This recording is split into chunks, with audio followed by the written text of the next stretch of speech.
जी मेरे साथियों, तो जैसा कि आप लोगों ने देखा कि जो हिंदी का एग्ज़ाम था, उसमें हमारे वीडियो से जो है ना, हमारे मात्र एक वीडियो से बात करें आप लोग का बहुत सारे क्वेश्चन एग्ज़ाम में आए थे, है ना? लगभग क्वेश्चन सारे ही क्वेश्चन जो है आपके आ गए थे, 1-2 क्वेश्चन बस छोड़ कर के। तो आप समझ सकते हो कि आप लोग कितना इम्पोर्टेंट होता है ये वीडियो, है ना? तो चलिए आज हम लोग एसएसटी का शुरू करने वाले हैं, जो कि आप लोग का पहला एग्ज़ाम एसएसटी का ही है। मतलब ये जो अब आने वाला है, ठीक है? हिंदी के बाद। तो आप लोग इसका कैसे तैयारी करोगे? केवल हम जो 3 वीडियो देंगे केवल आप उसको कर लो। आपका जो 50 मार्क्स रखा हुआ है ना? कहीं नहीं जाने वाला है, इसी वीडियो से आएगा। और आज की इस वीडियो से आप लोग जो है 12 मार्क्स जो है आपको गिफ्ट मिल जाएगा। कितना मार्क्स? 12 मार्क्स। तो चलिए स्टार्ट करते हैं और 12 मार्क्स को लेके जाते हैं यहाँ से, है ना? देखिएगा पहला क्वेश्चन जो है आप लोग का यहाँ पे क्या है कि औद्योगिक क्रांति जो है सर्वप्रथम कब और कहाँ आया था? तो आपको ये पता होना चाहिए कि औद्योगिक क्रांति जो है सबसे पहले यूरोप में आया था, कहाँ पे? इंग्लैंड में। कहाँ पे आया था? इंग्लैंड में आया था। कब आया था? तो ध्यान रखिएगा कि 1760 में आया था, है ना? ठीक है? 1760 में आया था और 1840 तक चला था। कितना तक चला था? 1840 तक। तो ये 18वीं सदी के मध्य में आया था। कब आया था? 18वीं सदी के मध्य में, ये आप लिख सकते हो। 1760 से 1840 के बीच में आया था, तो ये आप लिख सकते हो यहाँ पे, ठीक है? खनिज क्या होता है? अब ये समझो। खनिज क्या होता है? तो सिंपल सी बात है कि जो ज़मीन के अंदर में भूपर पट्टी मतलब ज़मीन, पृथ्वी की भूपर पट्टी के अंदर में यानी कि पृथ्वी के ज़मीन के अंदर में जो महत्वपूर्ण तत्व जो पाए जाते हैं ठीक है, जो हमारे लिए क्या होते हैं? उपयोगी होते हैं, जिसको हम लोग उपयोग कर सकते हैं, उसी को क्या कहते हैं? खनिज कहते हैं। बात समझ में आया? ठीक है, बात समझ में आया तो एक लाइक कर दीजिए प्यारा सा, ठीक है? चलिए थर्ड क्वेश्चन देखिए यहाँ पे क्या है? भारत में दलीय व्यवस्था कितनी आप बताओ कि भारत में जो कितने प्रकार के दल मतलब होता है पार्टी, क्या होता है? पार्टी। भारत में कितने प्रकार के पार्टियाँ हैं बताओ तो? बहुत सारे पार्टियाँ हैं कि नहीं है? तो हमारे भारत जो है क्या है? बहुत सारे पार्टी है, इसीलिए इसको बहुदलीय शासन व्यवस्था कहते हैं। क्या कहते हैं? बहुदलीय शासन व्यवस्था। भारत जो है बहुत सारे पार्टी भारत में, तो बहुदलीय शासन व्यवस्था है। इसमें आप देखोगे तो 2 प्रकार के होते हैं, एक तो क्षेत्रीय दल होता है, एक होते हैं राष्ट्रीय दल। राष्ट्रीय दल में क्या हो गया? जो-जो आप समझो काफ़ी फेमस है ना? मतलब समझो कि वो सीएम का भी चुनाव लड़ता है और है ना? काफ़ी फ़ेमस आप समझो 2-3 जगह जो आप सीएम का वो चुनाव लड़ सकता है, ऐसा राष्ट्रीय पार्टी। देखिए क्षेत्रीय पार्टी क्या होता है, केवल उस क्षेत्र के लिए प्रॉपर, है ना? और कहीं पे नहीं होता, है ना? जैसे कि आपको पता होगा कि बीजेपी तो कौन-सा पार्टी है? राष्ट्रीय पार्टी। कांग्रेस कौन-सा पार्टी है? राष्ट्रीय पार्टी, है ना? ठीक है? ये पूरे हर जगह आप देखोगे तो बिहार में, झारखंड में, बंगाल में, हर जगह जो है ये पार्टी आपको देखने को मिल जाएगा। क्या यहाँ पे भारत में राजनीतिक दल की संख्या कितनी है? तो आप याद रखिएगा बहुत इंपॉर्टेंट क्वेश्चन है, 740 कितने हैं? भारत में राजनीतिक जो पार्टी है 740 है समझ लो आप, है ना? इसी से अंदाज़ा लगा लो कितने पार्टी है हमारे भारत में, ठीक है? आप तो बीजेपी, कांग्रेस के ही सोचते हो और भी बहुत सारी पार्टियाँ हैं, आप ध्यान दो। जैसे कि अभी आप देखो ना वार्ड का चुनाव है, कितनी पार्टी है ना?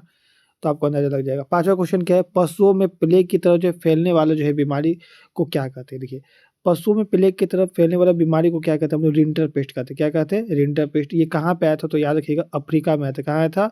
अफ्रीका में आया था। ये क्वेश्चन एग्ज़ाम में एमसीक्यू में भी आएगा, आपको बता देते हैं। और ये 1860 में आया था। कब आया था? 1860 में आया था। एक बार आप लोग कन्फर्म कर लीजिएगा डेट, मेरे ख्याल से 1860 में आया था। और किसने लाया था? तो याद रखिएगा यूरोप ने। किसने लाया था? यूरोप ने लाया था, है ना? ठीक है ना? यूरोप ने रिंटरपेस्ट बीमारी फैला दिया था और किसमें फैलता था ये बीमारी? तो याद रखिएगा ठीक है? पशुओं में, है ना? किसमें फैलता था? पशुओं में, ठीक है? मतलब जानवरों में फैला जाता था ये बीमारी, है ना? नेक्स्ट क्वेश्चन देखिएगा यहाँ पे क्या है? भाप इंजन का आविष्कार किसने किया था? तो आप याद रखिएगा कि इसका जो आंसर हो जाएगा, यहाँ पे क्या हो जाएगा? थॉमस न्यूकोमेन। क्या हो जाएगा? थॉमस न्यूकोमेन हो जाएगा। और एक बार आप गूगल में भी सर्च मार लोगे ना, इस क्वेश्चन को गूगल में सर्च मार लोगे तो एक और आपको दिखेगा, है ना? जो कि जेम्स वाट करके था, आप लोग देख लीजिएगा, तो उसको भी आप याद कर लीजिएगा। एग्ज़ाम में ऑप्शन में जो रहेगा आप उसको लिख दीजिएगा, या फिर अगर आपका सब्जेक्टिव में आया है 2 मार्क्स में तो आप ये लिख दीजिएगा, है ना? आपका गलत नहीं होगा, ठीक है? चलिए नेक्स्ट क्वेश्चन यहाँ पे देखिएगा क्या है कि मुद्रण को विनिमय का माध्यम क्यों कहा जाता है? तो ध्यान रखिएगा विनिमय होता है क्या? लेन-देन। क्या होता है? लेन-देन। विनिमय मतलब होता है लेन-देन। क्या होता है? लेन-देन। मतलब आप चीज़ों को लोगे और कुछ चीज़ें दोगे। जैसे कि आप समझो लेन-देन में क्या हो गया विनिमय, आप ये समझिए। देखिए, मुद्रा को विनिमय का माध्यम क्यों कहते हैं? क्योंकि मुद्रा का प्रयोग करके ही लोग जो है किसी भी वस्तु को खरीदते हैं या फिर बेचते हैं। बात समझ में आया? इसीलिए मुद्रा को क्या कहते हैं? विनिमय का क्या कहते हैं जी? विनिमय का माध्यम कहते हैं। समझ में आया? चलिए नेक्स्ट क्वेश्चन देखिए यहाँ पे क्या है? अ, उदारीकरण से आप क्या समझते हो? है ना? तो इम्पोर्टेंट क्वेश्चन है, उदारीकरण वाला एग्ज़ाम में आएगा क्वेश्चन, ठीक है ना? तो देखिएगा उदारीकरण मतलब होता है क्या, यहाँ पे ध्यान रखिएगा कि उदारीकरण का अर्थ एक ऐसे नियंत्रण में ढील देना होता है, ठीक है? क्या ढील देना होता है या फिर उन्हें हटा देना होता है ना? ठीक है? जिसमें आप समझ लो कि जिससे आर्थिक विकास में क्या मिले, बढ़ावा मिले, है ना? आर्थिक विकास में क्या मिले? बढ़ावा। आप समझो आर्थिक विकास में बढ़ावा कैसे मिलेगा? आपको पता होगा कि हमारा भारत कब आज़ाद हुआ? 1947 में।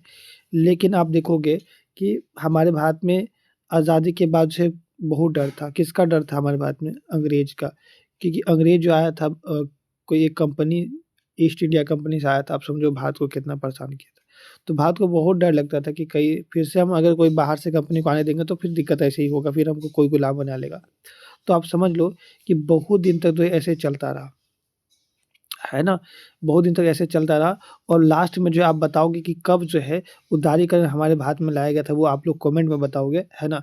और उसके बाद आप देखते हो कि क्या होता है कि धीरे-धीरे फिर से अब बहुत सारे बाहर से कंपनियाँ आती है और हमारे भारत में व्यापार करती है, ठीक है ना? आज आप देखोगे भारत वैश्वीकरण बन गया है ना? वैश्वीकरण में भारत भी बहुत आगे हो गया है, ठीक है? तो ये होता है, समझ में आया? मतलब आप समझो कि क्या करना, ढील देना ठीक है, जिसके कारण क्या हो, तो आर्थिक जो है विकास में मदद मिले। 9 नंबर क्वेश्चन देखिए क्या है, आयात शुल्क से आप क्या समझते हो? तो आयात शुल्क का मतलब होता है कि देखो, जब भी कोई भी चीज़ आयात होगा, तो वहाँ पे एक टैक्स देना पड़ेगा। क्या होगा? आयात होगा तो वहाँ पे एक टैक्स देना पड़ेगा, ठीक है? जैसे किसी भी देश की सीमा पर उस देश में आयात होने वाला, उस देश में जो सामान आ रहा है, आयात हो रहा है, ठीक है ना?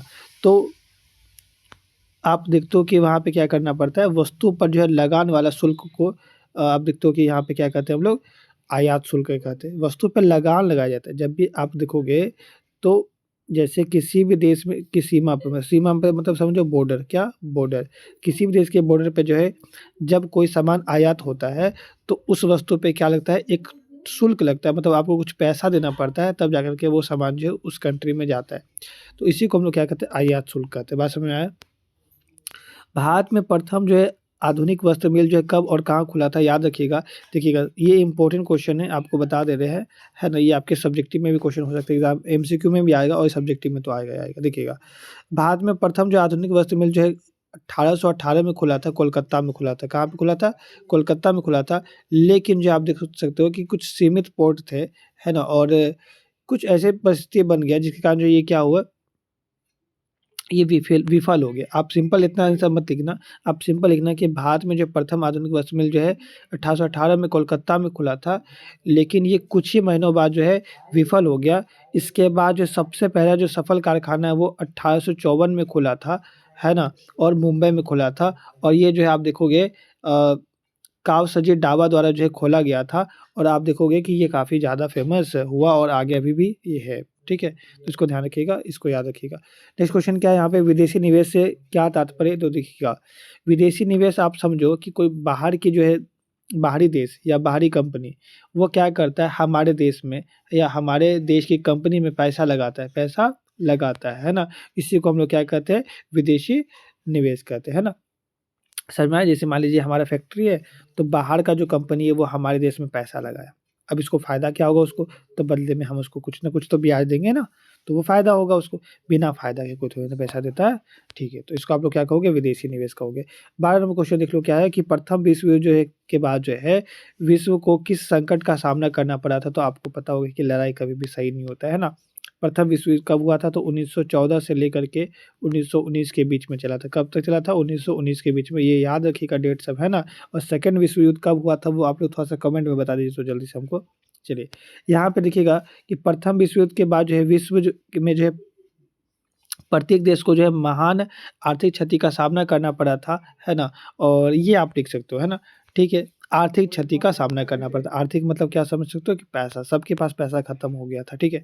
नेक्स्ट क्या है देखिएगा यहाँ पे, ज़ोबर कौन होते हैं? बहुत इंपॉर्टेंट क्वेश्चन है, कई लोगों को नहीं पता होता है। ज़ोबर मतलब होता है जॉब देने वाला, क्या होता है? जॉब देने वाला को ही हम लोग क्या बोलते हैं? ज़ोबर बोलते हैं, है ना? क्या बोलते हैं? ज़ोबर बोलते हैं। तो जॉब कौन दे रहा है यहाँ पे, आप हमें बताओ तो? ज़ोबर जो है कोई पुराना या फिर विश्वसनीय कर्मचारी होता है। मान लो हमारा कंपनी है, तो कोई बहुत दिन से हमारा कंपनी में काम कर रहा है, जिसको हम लोग मानते हैं, विश्वसनीय है, बोलते हैं ना कि इस पे हम विश्वास कर सकते हैं। तो ये एक प्रकार का पुराना और विश्वसनीय काम करने वाला व्यक्ति होता है हमारी कंपनी में, और वह जो है क्या करता है कि अपने गाँव से लोगों को लाता है ना? बोलता है कि भाई तुमको क्या मिलेगा, है ना, शहर में जो है बसने के लिए जो है सहायता करता हूँ मैं, ठीक है? मतलब तुम हमारे यहाँ आ जाओ, काम करो, हम तुमको जो है काम लगवा देंगे, ठीक है? तो जोबर यही होता है, विश्वसनीय व्यक्ति होता है, उसी को बोला जाता है कि तुमको अगर कोई भी है तुम्हारे रिलेटिव में, तो तुम उसको क्या करो, काम पे बुला लो हमारी फैक्ट्री में, है ना? जैसे मान लो ये हमारा फैक्ट्री है और ये जो है हम हैं, ठीक है ना? जो कि जोबर है, और हम मेरे परिचित में बहुत सारे लोग हैं, तो हम बोले कि भाई हमारे कंपनी में बहुत लोग का ज़रूरत है ना? तो तुम लोग तीनों चलो, है ना? तुमको काम लगवा देंगे, ठीक है? लेकिन ये हर इंसान नहीं कर सकता है, जो कंपनी का विश्वसनीय इंसान होगा वही कर सकता है। बात समझ में आया होगा आप लोग, ठीक है ना? एक अच्छे से कमेंट में लिख दीजिए कि सर बहुत अच्छा आप समझा रहे हो, बहुत समझ में आ रहा है। वैसे हमको ये बोलना नहीं चाहिए, सॉरी, ठीक है ना? आप लोग खुद समझ सकते हो, अगर अच्छा समझ में आ रहा है तो ज़रूर कमेंट करिएगा कि हाँ सर अच्छा समझ में आ रहा है। नेक्स्ट क्वेश्चन देखिएगा क्या है, हेनरी फोर्ड कौन था? देखिएगा हेनरी फोर्ड जो है कौन था आपको बताते हैं। हेनरी फोर्ड जो है कारों का जो है एक बहुत बड़ा निर्याता, है ना? निर्माता था, मतलब आप समझ लो कि हेनरी फोर्ड जो है कार बनाता था। इसका जो है कार का खुद का क्या था, कंपनी था, ये कार बनाया करता था, है ना? और ये कहाँ का था, तो आपको ये भी याद होना चाहिए, अमेरिका का था, है ना? कहाँ का था? हेनरी फोर्ड अमेरिका का था, ठीक है? इसके बाद आप देखोगे आगे कि औद्योगिक क्रांति से जो आप क्या समझते हो, तो सिंपल सी बात है कि उद्योग का खुलना ही क्या कहलाता है, औद्योगिक क्रांति। तो औद्योगिक क्रांति जो उस क्रांति को कहा जाता है जिसमें 18वीं शताब्दी के उत्तरार्ध में, जैसे 18वीं शताब्दी शुरू ही हुआ था, कि आप समझ लो कि वहीं पे जो है तकनीक में आश्चर्यजनक रूप से क्या होने लगा, परिवर्तन होने लगा, बहुत सारे नए-नए तकनीक आने लगे। इस क्रांति को जो है श्री गणेश जी कहाँ पे हुआ था, तो इंग्लैंड में हुआ था, जो कि आपको हम बता ही दिए कि औद्योगिक क्रांति कब आया था। जल्दी से कमेंट में बताइए, तो आप लोग को अभी बताया, तो अभी तुरंत बताया हम आपको, है ना? चलिए, यहाँ पे 16 नंबर क्वेश्चन देखिएगा कि मुद्रण के कोई 2 कार्य बता दीजिए तो। मुद्रा मतलब देखिए, सॉरी मुद्रण बोल रहे हैं, मुद्रा। मुद्रा मतलब होता है पैसा, क्या होता है? पैसा, ठीक है? अब हमें ये बताओ कि पैसा जो है, पैसा के 2 कार्य बता दो क्या-क्या होता है? पहला होता है विनिमय, दूसरा होता है धन संचयन करने के लिए। विनिमय तो आपको समझता है कि आप कोई भी सामान खरीदोगे या बेचोगे, तो उसमें जो है क्या करता है, ये एक मध्यस्थता का काम करता है। मध्यस्थता मतलब कि समझो कि पैसा है, तो आप कोई सामान खरीद या बेच सकते हो, तो पैसा एक हेल्प करता है ना बीच में, ठीक है? तो एक मध्यस्थता का काम करता है, यानी कि विनिमय के लिए इम्पोर्टेंट हो गया। दूसरा नंबर धन संचय के लिए, आप जो है आसानी से क्या कर सकते हो, आसानी से संचय कर सकते हो, मतलब पैसा को घर में रख सकते हो इकट्ठा करके, ठीक है ना? चलो समझ में आता होगा आप लोग को। 17 नंबर क्वेश्चन क्या है कि घर में उपयोग की जाने वाली ऊर्जा संसाधन के नाम लिखिए। उपयोग की जाने वाली, कौन-सा उपयोग की जाने वाली, है ना? तो घर में जो हमारे ऊर्जा संसाधन उपयोग होते हैं उसमें कौन-कौन से आते हैं? तो जैसे कोयला यूज़ होता है, एलपीजी जो गैस सिलेंडर है, लकड़ी होता है, उपला मतलब गोईठा होता है, उपला माने गोईठा होता है आदि, ऐसे बहुत सारी चीज़ें होती हैं। तो आप लोग आराम से लिख दोगे जी, है ना? एकदम आराम से लिख दोगे। चलो नेक्स्ट क्वेश्चन आपको दिखाते हैं, यहाँ पे क्या है हमारे पास। इसमें कह रहा है कि भारतीय राष्ट्रीय कांग्रेस की स्थापना कब हुई थी? बहुत इंपॉर्टेंट क्वेश्चन है, ये आपको देखने को मिल जाएगा, है ना? और इसके संस्थापक कौन थे? तो आपको याद रखना है कि 28 दिसंबर 1885 में जो है क्या हुआ था, कांग्रेस की स्थापना हुई थी, और इसके जो संस्थापक थे ए.ओ. ह्यूम थे। कौन थे? ए.ओ. ह्यूम, याद रखिएगा ये बात तो, ए.ओ. ह्यूम। अब आपको बताते हैं आगे क्वेश्चन देखिएगा, लोकतंत्र की कोई जो है 2 चुनौतियों को लिखिए। लोकतंत्र की कोई 2 चुनौतियों को लिखिए। ध्यान रखिएगा लोकतंत्र की जो चुनौती क्या होती है, सबसे पहले जनसंख्या वृद्धि, दूसरा होता है अशिक्षा, है ना? आप देखोगे हमारे भारत में इतना ज़्यादा जनसंख्या है ना, इतना ज़्यादा अशिक्षा है ना कि मत बोलो। तो लोकतंत्र में थोड़ा-सा ये दिक्कत हो जाता है, ठीक है ना? तो ये हमें ध्यान रखना है कि 2 चुनौती ये हो गया। मुद्रा को परिभाषित करिए, तो ध्यान दीजिएगा कि मुद्रा जो है धन के उस रूप को कहते हैं जिसमें दैनिक जीवन में क्रय और विक्रय की क्रिया होती है ना? मतलब क्रय मतलब होता है चीज़ों को खरीदना, विक्रय मतलब चीज़ों को बेचना।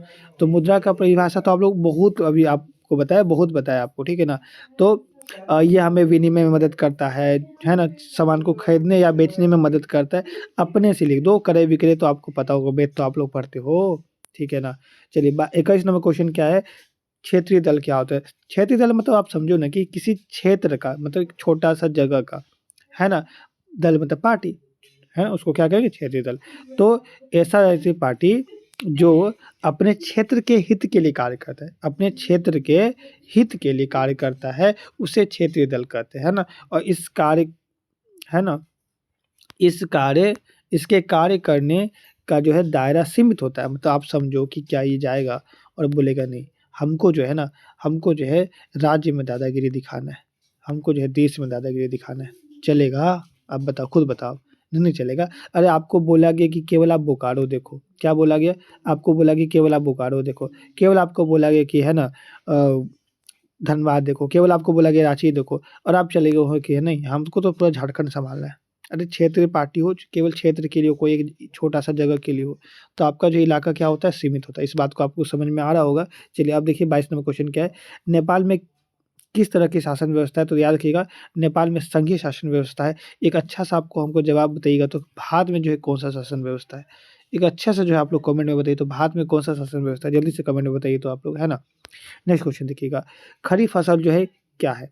तो आप लोग यहाँ पे ध्यान रखिएगा, एग्ज़ाम में ये क्वेश्चन फिक्स है आप लिख लो, है ना? एग्ज़ाम में आएगा कि बताओ रबी फसल, है ना? और खरीफ फसल, कौन-सा? रबी फसल और खरीफ फसल, है ना? रबी फसल और खरीफ फसल में अंतर बताओ, रबी फसल और खरीफ फसल में अंतर बताओ। तो जल्दी से आप लोग जो है कमेंट में कर दो तो रबी फसल और खरीफ फसल में अंतर, ठीक है ना? सबसे पहले हम आपको खरीफ फसल का अंतर बस बता देते हैं, आप लोग रबी फसल का ही हमको बता दो, चलो ठीक है। ऐसा फसल जो जून-जुलाई में बोया जाता है, कब बोते हैं इसको? तो जून-जुलाई में, है ना? और अक्टूबर के आस-पास में काट लेते हैं, इसको हम लोग क्या बोलते हैं? खरीफ फसल, बात खत्म। इसका एग्ज़ाम्पल एक प्यारा-सा आप लोग कमेंट में बता दो तो, है ना? चलिए, और आप लोग रबी फसल का डिफाइन बता दो, है ना? ठीक है, हम समझ आए कि आप लोग एकदम मस्त अच्छे से एग्ज़ाम स्कोर क्या होगे। वैश्वीकरण से आप क्या समझते हो? देखो ये इंपॉर्टेंट क्वेश्चन स्टार्ट बना दिए इसीलिए पहले ही हम, है ना? देखिएगा, वैश्वीकरण जो है क्या होता है, आप इसको समझ लो। विश्व के विभिन्न देशों के बीच जो है अर्थव्यवस्था के परस्पर जुड़ाव को ही क्या कहते हैं? वैश्वीकरण। आप देखो कि पूरे दुनिया में बहुत सारे देश हैं, पूरे पूरे दुनिया में बहुत सारे देश हैं। सब जो है क्या है ना, एक अर्थव्यवस्था में जुड़ा हुआ है। सब क्या है? एक अर्थव्यवस्था में जुड़ा हुआ है। कैसे आप आपको बताते हैं। जैसे कि मान लो जो एप्पल मोबाइल है, एप्पल जो फ़ोन है, इसका कंपनी वाला कौन है? अमेरिका। एप्पल फ़ोन कौन बनाता है? अमेरिका। अमेरिका इसका ओनर है। एप्पल फ़ोन का ओनर कौन है? अमेरिका। लेकिन ये एप्पल का फ़ोन जो है देखोगे तो चीन में बनता है। कहाँ में बनता है? चीन में बनता है ना? इसका जो है एप्पल का फ़ोन भारत में बनता है ना? इसका जो सामान जो है जो पार्ट पुर्जा होता है मोबाइल का, वो कहीं और से आता है। अब बिकता पूरा देश में है कि नहीं? तो बताओ कि पूरा दुनिया जो है जुड़ा हुआ है कि नहीं? अर्थव्यवस्था पूरी दुनिया में जुड़ा हुआ है ना? देशों के बीच में अर्थव्यवस्था का जुड़ना ही क्या कहलाता है? वैश्वीकरण कहलाता है। जैसे कोई कंपनी अगर जूता का निर्माता मतलब जूता निर्माण करता है, तो उस तो वह इस जूते को विश्व के हर देश में बेच सकता है और यही क्या है वैश्वीकरण के कारण ही संभव हो पाता है। जैसे कि आप देखोगे एप्पल मोबाइल पूरी दुनिया में बिकता है। जीवाश्म ईंधन के उदाहरण दो, एग्ज़ाम में एमसीक्यू में फिक्स है ये सब क्वेश्चन आता ही आता है। तो कोयला हो गया, पेट्रोलियम हो गया, प्राकृतिक गैस हो गई, सब किसका उदाहरण है? जीवाश्म। अब आप बोलोगे सर जीवाश्म ईंधन क्या होता है? तो ध्यान रखिएगा कि आप देखोगे जैसे कि कोई भी जो है जीवों द्वारा जो ईंधन बनता है, जीवों के मृत होने से जो ईंधन बनता है, उसको हम लोग बोलते हैं जीवाश्म ईंधन। जैसे कि आप मान लो कैसे? कोयला, कोयला कैसे बनता है? तो देखोगे कि ज़मीन के अंदर में क्या होता है, ज़मीन के अंदर में क्या होता है, यहाँ पे जो है बाढ़ आता है, ज़मीन पे क्या आता है? बाढ़ आता है। यहाँ पे बहुत सारा पेड़-उड़ होता है, सब टूट के गिर जाता है। तो पेड़ एक तरह से जान है ना पेड़ में। अब बोलोगे सर ठीक है कोयला समझ आया, पेट्रोलियम बताइए तो पेट्रोलियम। पेट्रोलियम कैसे जीवाश्म ईंधन हुआ? अरे पेट्रोलियम जो है आपको पता है कि पेट्रोलियम समुद्र के अंदर बनता है। कहाँ बनता है? समुद्र के अंदर। और समुद्र के अंदर में क्या होता है? मछली होता है। क्या उसमें पेड़-पौधा नहीं होता है? बिल्कुल होता है समुद्र के अंदर में भी। तो वो सब भी मरते हैं तो उसमें भी तो जान है। तो इसीलिए उसको क्या बोलते हैं? जीवाश्म ईंधन। जहाँ पेट्रोलियम मिलता है वहीं पे क्या मिलता है?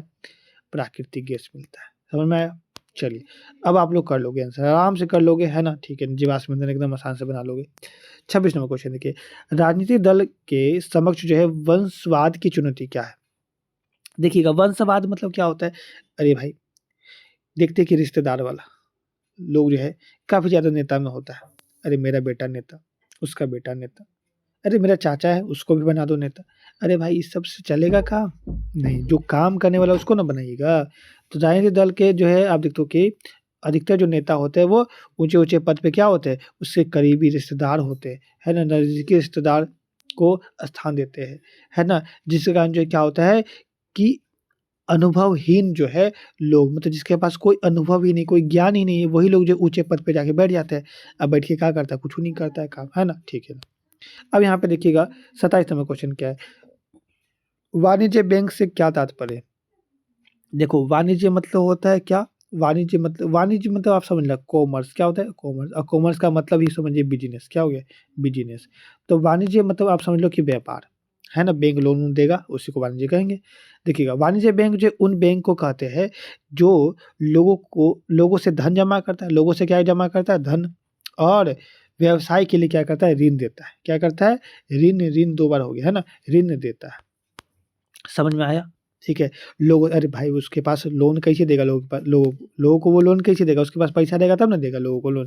तो लोग पैसा जमा करते हैं और यही पैसा क्या करता है? वो लोन दे देता है। इसी को हम लोग क्या बोलते हैं? वाणिज्य बैंक बोलते हैं, ठीक है ना? वैश्वीकरण क्या है? आपको पहले ही बता दिए हैं, ठीक है ना? कि देशों की अर्थव्यवस्था के परस्पर जुड़ाव को ही क्या कहते हैं? वैश्वीकरण कहते हैं, ठीक है ना? ये 2 मार्क्स का क्वेश्चन, 3 मार्क्स में आएगा तो बोलिएगा जैसे जूता कंपनी वाला है, वो जूता निर्माण करता है और वो अपने जूता जो है पूरी दुनिया में बेच पाता है। कैसे संभव है? तो वैश्वीकरण के कारण संभव है।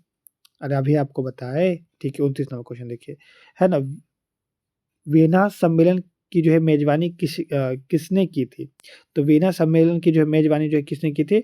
तो आप लोग लिखिएगा यहाँ पे कि अ, मेटरनिख ने की थी। किसने की थी? मेटरनिख ने, ठीक है? इसको याद रखिएगा, इंपॉर्टेंट क्वेश्चन है। नेक्स्ट क्वेश्चन देखिएगा कि किसी 2 राष्ट्रीय राजनीतिक दल का नाम बताइए। कोई भी 2 राष्ट्रीय मतलब समझो कि जो फेमस है, तो फेमस बीजेपी और कांग्रेस है, ठीक है। आईएनसी मतलब इंडियन नेशनल कांग्रेस, ठीक है ना? भारतीय राष्ट्रीय कांग्रेस, ठीक है। अब आप देखो कि G77 एकदम इंपॉर्टेंट क्वेश्चन स्टार बना दिए, आप देखो ना ये क्वेश्चन एग्जाम में आ जाएगा, ठीक है। अब यहाँ पे समझिए G77 क्या होता है, इसको समझिए। इसका उत्तर यहाँ से है, ठीक है ना? G77 जो है विश्व के 77 जो है विकासशील, कौन सा देश? विकासशील। भारत कौन सा देश है? तो बोलेगा विकासशील देश है। तो 77 ऐसा को विकासशील, जैसे कि पाकिस्तान में क्या हो गया? विकासशील देश हो गया। सर पाकिस्तान का काहे नाम लेते हैं? अरे है वो भी विकासशील देश, ठीक है। तो 77 जो है विकासशील देश का जो है एक ऐसा समूह है, ठीक है ना? जो अपनी अर्थव्यवस्था को तेज गति प्रदान करने के लिए जो है संगठित हुआ है, ठीक है ना? अर्थव्यवस्था को तेज गति करने की मतलब देखोगे, सिंपल समझना कि देखिए होता क्या था ना पहले, पहले क्या होता था कि पहले महामंदी आया था, लोगों के पास पैसा का दिक्कत, ठीक है ना? और बड़ा-बड़ा जो देश वाला था जैसे कि अमेरिका हो गया, वो अपना रंगदारी दिखाता था। ब्रिटेन वाला हो गया वो भी, ठीक है? बोलता था कि मेरे यहाँ सामान लाओगे तो हम ज़्यादा टैक्स लेंगे, है ना? बहुत दिक्कत होने लगा इन लोग को। बोला कि भाई सुनो, हम लोग विकासशील देश वाला है, हम लोग खुद का अपना ग्रुप बनाते हैं ताकि हम लोग अच्छे से व्यापार करेंगे और व्यापार एकदम मस्त चलना चाहिए। हम लोग जो है एकदम कम पैसा में टैक्स लेंगे एक-दूसरे से और जितना जैसा होगा उसे किया जाएगा, ठीक है? तो यहाँ पे आप देखोगे कि यहाँ पे अर्थव्यवस्था को तेज़ गति प्रदान करने के लिए जो ये लोग एक संगठन बनाया और इसका जो उद्देश्य था अपने संसाधनों पर जो है नियंत्रण रखना और आर्थिक विकास में सहायता मिल सके, ठीक है? इसलिए यहाँ पे किया गया था, है ना? मतलब पैसा का भी ज़रूरत है तो वो लोग हेल्प कर सकता है, लोन वगैरह ले सकते हैं एक-दूसरे से, कम ब्याज पे दे देगा वो लोग देश वाला, ठीक है ना? चलिए यहाँ पे देखिएगा तो 32 नंबर क्या है कि भारतीय कृषि की किन्हीं 2 विशेषताएँ लिखिए। तो आप देखोगे कि हमारे भारत में जो कृषि होता है, विशेषता क्या है? तो नुकसान है ना?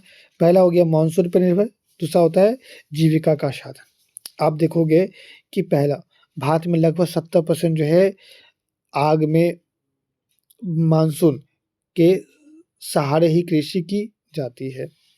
आग यहाँ पे गलती लिख दी है, भाग लिखिएगा, ठीक ना? आग मत लिख दीजिएगा, है ना? हमारे भारत में 70% जो ऐसे भाग होते हैं जहाँ पे आप देखोगे कि केवल मानसून के सहारे कृषि होता है, मतलब बारिश हुआ तो कृषि होगा, नहीं हुआ तो नहीं हुआ, ठीक है ना?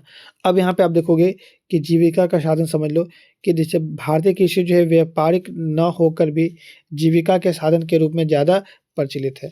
मतलब ये केवल अपना पेट भरने के लिए भी जो क्या करता है, कृषि करता है ना? समझ में आ रहा है? तो इसलिए क्या कहते हैं, इसको जीविका बोल रहे हैं, केवल पेट भरने के लिए। अब आप देखो नेक्स्ट क्वेश्चन क्या है, राजनीतिक दल का जो है अर्थ जो है स्पष्ट कीजिए। राजनीतिक दल का अब राजनीतिक दल होता है क्या, देखिएगा ये इंपॉर्टेंट क्वेश्चन है। तो लोगों का एक ऐसा संगठित समूह, लोगों का एक ऐसा संगठित समूह जो चुनाव लड़ता है और राजनीतिक सत्ता हासिल करता है और उसे ही क्या कहते हैं हम लोग, राजनीतिक दल कहते हैं। सिंपल सी बात है कि जो चुनाव लड़ेगा और राजनीतिक सत्ता हासिल करने के उद्देश्य से जो है कार्य करेगा, बोलेगा भाई हमें ये करेंगे, हमको जो है वोट दो, हमें जिताओ, ठीक है ना। और प्रत्येक जो है राजनीतिक दल का जो है कुछ नीति होता है और सिद्धांत होता है। जैसे बीजेपी का खुद का कुछ नीति, कुछ सिद्धांत है, कांग्रेस का खुद का है, झारखंड मुक्ति मोर्चा का खुद का है, ठीक है। सबका अपना-अपना खुद का सिद्धांत होता है और नीति होता है, ठीक है ना, याद रखिएगा इस बात को। नेक्स्ट क्वेश्चन देखिए, क्या आर्थिक असमानता क्या होती है? आर्थिक असमानता जो है समाज में विभिन्न समूहों के बीच जो है आय का असमान वितरण को ही क्या कहते हैं? आर्थिक असमानता कहते हैं, है ना। तो ये तो असमानता पता ही है आप लोग को, है ना, ठीक है ना। और यह दुनिया भर में जो है कि लगभग जो है सभी देशों में के एक चिंता का विषय बना हुआ है। पूरी दुनिया में ये चिंता का विषय आर्थिक असमानता, ठीक है ना। अब देखो क्या है पिकेटिंग क्या होता है? एकदम आसान क्वेश्चन है वैसे पिकेटिंग, है ना। देखिएगा क्या होता है ना, कई जब हमारे भारत में अंग्रेज लोग था ना, तो उस समय जो हम लोग विरोध करते थे, है ना, प्रदर्शन करते थे और उसमें क्या करते थे, दुकान के जो है फैक्ट्री में जो है हम लोग क्या करते थे, रास्ता रोक देते थे, है ना। उसी को हम लोग क्या कहते हैं, पिकेटिंग कहते हैं ना। मतलब सिंपल सी बात है कि देखो, जैसे ये मान लो शराब का दुकान है, शराब बेच रहा है ये लोग, हम यहाँ पे शराब बेच रहे हैं, हमने क्या किया, एक बड़ा सा यहाँ पे पत्थर रख दिया, ठीक है। अब बोलेगा भाई तुम्हें जगह ही नहीं, जो तुम आएगा दुकान खोलेगा, इसी को हम लोग क्या बोलते हैं, पिकेटिंग बोलते हैं, ठीक है ना। नेक्स्ट क्वेश्चन देखिए, यहाँ पे क्या है, गिरमिटिया मजदूर, बहुत इंपॉर्टेंट क्वेश्चन, स्टार बना दे, 5 को स्टार कर दे, लीजिए 5 को स्टार कर दिए। गिरमिटिया मजदूर क्या होता है इसको समझिएगा, देखिए, है ना। क्या होता है यहाँ पे कि औपनिवेशिक शासन के दौरान, यानी कि जब हमारा भारत गुलाम था, उस समय आप देखो कि बहुत सारे लोग जो है काम करने के लिए जो कहाँ जाते थे, फिजी जाते थे, गायना जाते थे, गायना, गायना वेस्ट इंडीज़, फिजी, गायना, वेस्ट इंडीज़ जैसे जो है दूसरे देशों में ले जाया जाता था और बाद में उन्हें गिरमिटिया मज़दूर कहा जाता था, है ना? कहा जाने लगा ऐसा बोलो, क्योंकि एक गिरमिट होता था, क्या होता था? गिरमिट मतलब समझिएगा एग्रीमेंट होता था, है ना? क्या होता था? एग्रीमेंट। इस एग्रीमेंट में सब कुछ लिखवाया जाता है कि तुमको बाबू यहाँ से जाने-ऊने नहीं मिलेगा, यहीं पे बैठ के, यहीं पे रह के काम करना है, ठीक है, वैसा। तो गिरमिट एक एग्रीमेंट करवा लिया जाता है, इसलिए इसको क्या कहते हैं, गिरमिटिया मज़दूर कहते हैं ना, बाद में इसको कहने लगे, ठीक है ना। ये इम्पोर्टेंट याद है कि फिजी और गायना, वेस्ट इंडीज़, ये 3 नाम याद रखिएगा, बहुत इम्पोर्टेंट है, फिजी, गायना, वेस्ट इंडीज़, ठीक है ना। चलिए अब आपको यहाँ पे देखते हैं कल्पना जैसे यानी कि यूटोपिया किसे कहते हैं? तो सिंपल सी बात है कि एक ऐसा दुनिया के बारे में सोचना जो कि कभी संभव ही नहीं है ना? वो क्या है, कल्पनादृश्य हो, है ना? उसी को हम लोग क्या बोलते हैं, यूटोपिया कहते हैं। क्या कहते हैं? यूटोपिया। देखिए वही लिखा हुआ है यहाँ पे, एक ऐसा आदर्श समाज से है जिसका सच में होना असंभव है, मतलब केवल इमेजिन किया गया है। अब आप देखो सत्याग्रह का विचार से आप क्या समझते हो? बहुत इंपॉर्टेंट क्वेश्चन है। सत्याग्रह का विचार का मतलब यही होता है कि सत्य ही जो है अपनी शक्ति बना कर जो है अन्याय के खिलाफ क्या करना, आवाज़ उठाना, और सत्याग्रह सत्य की शक्ति में विश्वास रखता था कि भाई हम लोग सत्य है तो हम लोग की जीत होगी, ठीक है ना।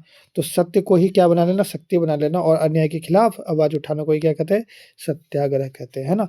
ठीक है, और सत्य, है ना, की शक्ति में विश्वास जो है ये रखता था सत्याग्रह में, ठीक है ना। अब आप देखोगे 39 में क्या है, किन्हीं 2 जो है गैर परंपरागत ऊर्जा स्रोत के नाम लिखिए। देखिए गैर परंपरागत, एक होता है परंपरागत, एक होता है गैर परंपरागत।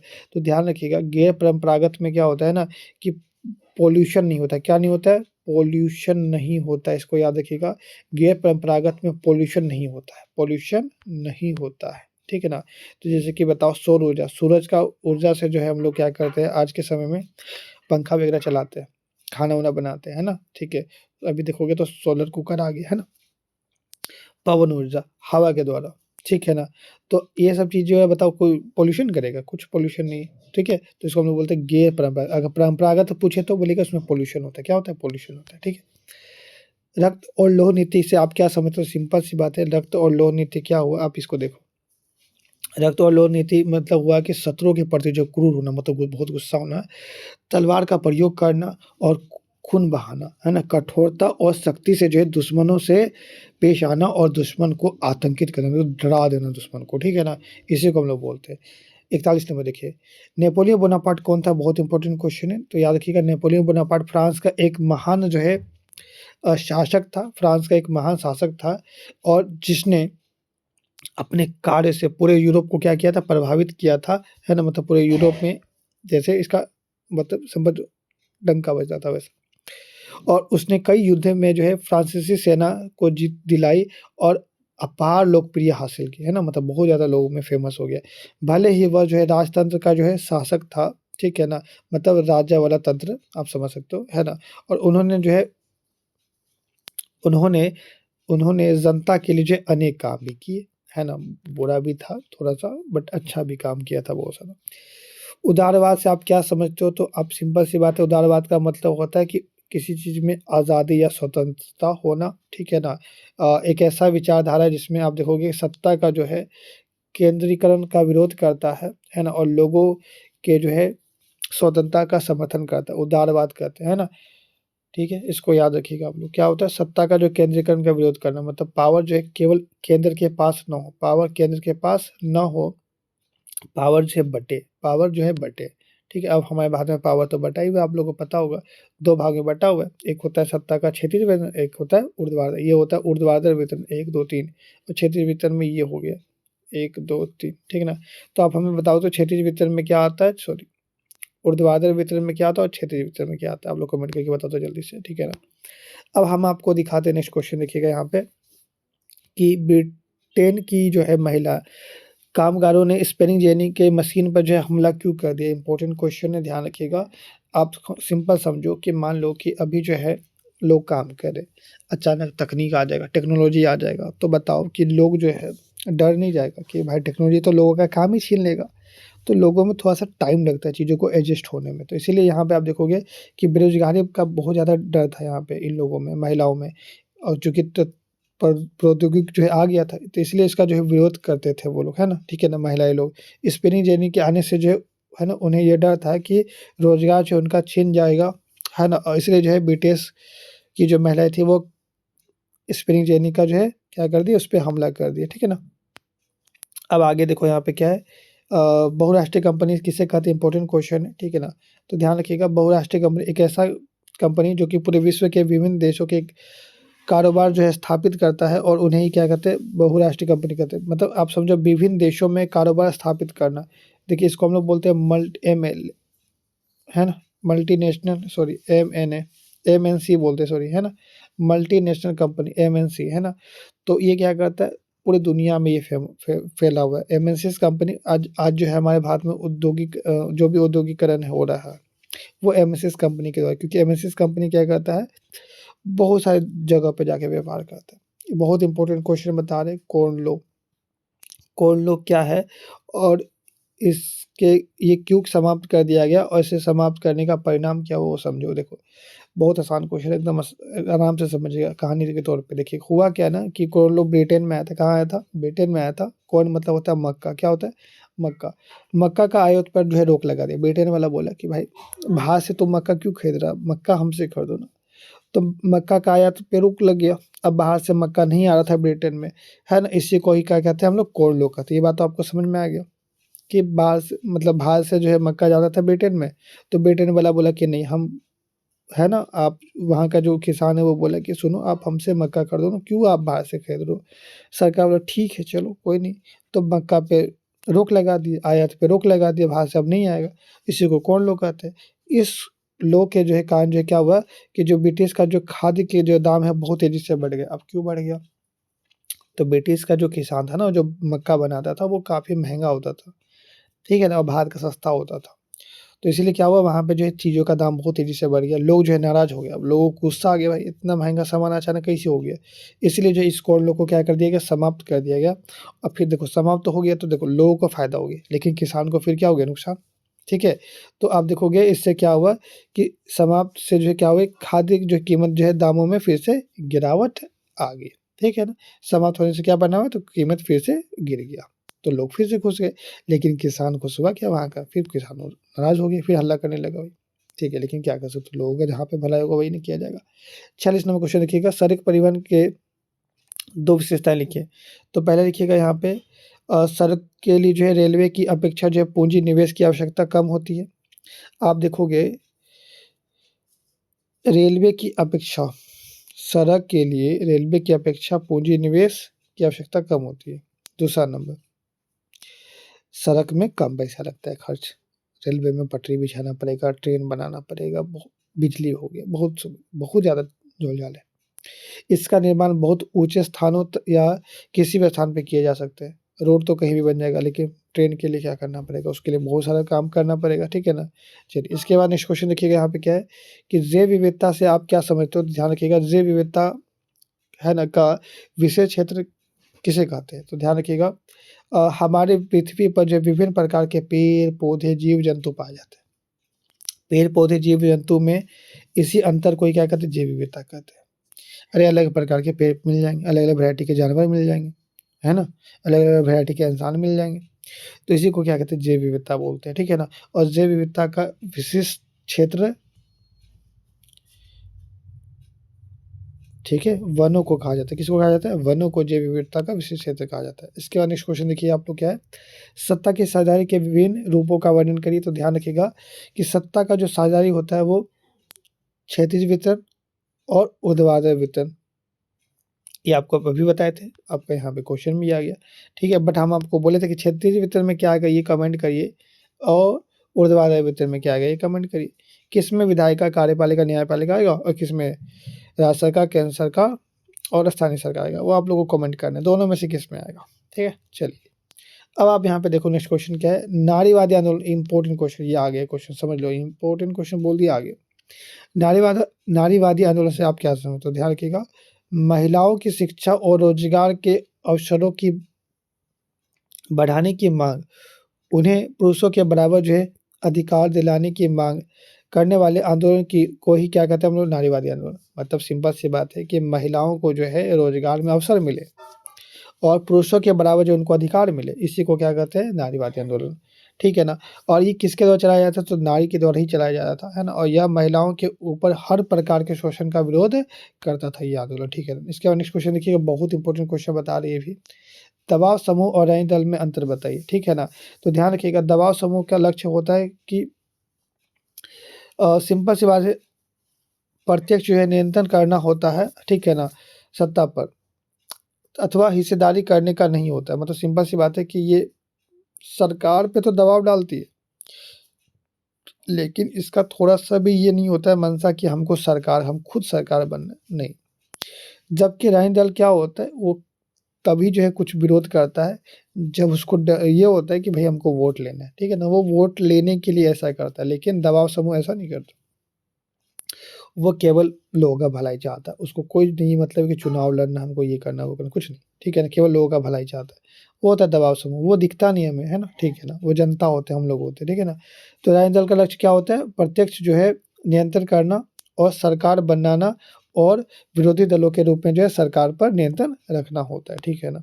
अब आप यहाँ पे देखो क्या है, साक्षरता दर को परिभाषित किए। साक्षरता दर क्या होता है? तो सिंपल सी बात है, साक्षरता दर मतलब होता है पढ़े लिखे लोगों को ही क्या कहते हैं? साक्षरता दर कहते हैं, है ना। तो किसी भी जो है देश या अथवा राज्य की जो है साक्षरता दर, वहाँ के पढ़े लिखे लोग और यहाँ के वहाँ के कुल लोगों के अनुपात को दर्शाता है, और यह प्रतिशत में होता है, ठीक है ना, कि जो है 100 में कितना लोग जो है पढ़े लिखे हैं, ठीक है ना। तो वैसा होता है, साक्षरता दर किस देश में कितना है, ठीक है, वो आपको याद करना पड़ता है, मतलब याद नहीं करना पड़ता, बस आपको ध्यान रखना होता है। साक्षरता दर मतलब क्या होता है कि कितने लोग पढ़े लिखे उस देश में, ठीक है, या उस राज्य में, उसको साक्षरता दर कहता है। वो किस में दिया होता है? परसेंटेज में दिया होता है। सार्वजनिक क्षेत्र किसे कहते हैं? तो सिंपल सी बात है, ये कौन नहीं बता देगा। ऐसे आपका स्कूल जो है क्या हो गया? सार्वजनिक क्षेत्र हो गया। बगीचा क्या हो गया? गार्डन क्या हो गया? सार्वजनिक क्षेत्र हो गया। शमशान क्या हो गया? सार्वजनिक क्षेत्र हो गया। अरे वहाँ तो हर कोई जाता है ना इन सब जगह पे। तो वही चीज़ यहाँ पे देख लीजिए, आप लोग क्या लिख सकते हो, देखो यहाँ पे, ठीक है। पोस्ट ऑफिस हो गया, सरकारी विद्यालय हो गया, ठीक है ना। तो वैसा क्षेत्र जो सरकार के अधीन में आता है उसको क्या कहते हैं? सार्वजनिक क्षेत्र कहते हैं, है ना, ठीक है। बहुउद्देशीय नदी परियोजना के 2 हानि लिखिए। इंपॉर्टेंट क्वेश्चन है, इम्पोर्टेंट, ठीक है। पहले लिखिएगा, जल भंडारण में सहायता मिलती है, सॉरी, हानि लिखना है कि लाभ लिखना है? क्या हम कह रहे हैं? लाभ, ठीक ना। तो ध्यान रखिएगा कि जल भंडारण में सहायता मिलता है, पहली बात कि जल आराम से स्टोर हो जाएगा। दूसरा नंबर, बाढ़ रोकने में भी सहायता मिलती है। तीसरा नंबर, विद्युत उत्पादन में सहायता मिलती है। देखो, आप मान लो बांध बना लोगे तो क्या होगा? बारिश अगर ज़्यादा भी हुआ तो बांध में इकट्ठा हो जाएगा, तो बाढ़ नहीं आएगा। पानी इकट्ठा हो जाएगा तो पानी लोगों तक मिलेगा आराम से। लोग जो है कहीं पे मानो अकाल है तो वहाँ पे पानी पहुँच जाएगा, वही पानी जो है पाइप के माध्यम से बिजली बन जाएगा, ठीक है। तो ये फ़ायदे हो गए, नुकसान क्या हो गया? तो सिंपल सी बात है कि लोगों का ज़मीन छिन जाएगा, है ना? फिर से आप देखोगे कि कई इलाके जलमग्न हो जाएँगे, जिससे पर्यावरण प्रदूषण होगा, पेड़-पौधे कट जाएँगे, है ना? ठीक है, वहाँ पे जो भी जलीय जीव है उनकी जो है मृत्यु हो जाएगी। तो ऐसे बहुत सारी चीज़ें हो सकती हैं, ठीक है ना, हानि। अब यहाँ पे देख लो क्या है, सांप्रदायिकता क्या होता है? याद रखिएगा, सांप्रदायिकता का अर्थ होता है कि किसी भी धर्म के मानने वाले लोग या धर्म को दूसरे धर्म से श्रेष्ठ समझने लगते हैं, और वे धर्म के आधार पे जो है समाज और देश को बाँटने का प्रयास करते हैं। उसे क्या कहते हैं? सांप्रदायिकता, है ना? मतलब अपना धर्म को एकदम बोलेगा मेरा धर्म एकदम अच्छा है, और वो अपना धर्म के लिए जो है किसी भी धर्म को जो है छोटा-बड़ा कर देगा, और ऐसे क्या करेगा, वो अलग ही धर्म बना लेगा, बोलेगा भाई हमारा अलग धर्म। तो धर्म को बाँटने का काम करता है। तो सांप्रदायिकता बढ़िया चीज़ है? नहीं है। तो आप लोग का यहाँ पे क्या हुआ है ना, 2 मार्क्स का सारा क्वेश्चन खत्म हो गया। वीडियो कैसा लगा कमेंट में बताइएगा, और आपको हम बता देते हैं कि इसी वीडियो से जो आपका 12 मार्क्स का क्वेश्चन जो है फिक्स है। ठीक, आपको हम दिखा देंगे जब एग्ज़ाम हो जाएगा तो, ठीक है? विथ प्रूफ, जैसे कि आपको हिंदी का दिखाए थे, है ना? चलिए जी, तो आप लोग अच्छे से एकदम पढ़ाई करिए, है ना? और हमारे व्हाट्सएप ग्रुप में जॉइन हो जाइए, डिस्क्रिप्शन बॉक्स में लिंक होगा, कुछ भी होगा नोटिस तो तुरंत आपको मिल जाएगा, ठीक है? तो जल्दी मिलते हैं 3 मार्क्स वाला वीडियो से, जिसमें से आपको 18 मार्क्स गिफ्ट देंगे, ठीक है ना? तो आते हैं उस वीडियो में, है ना?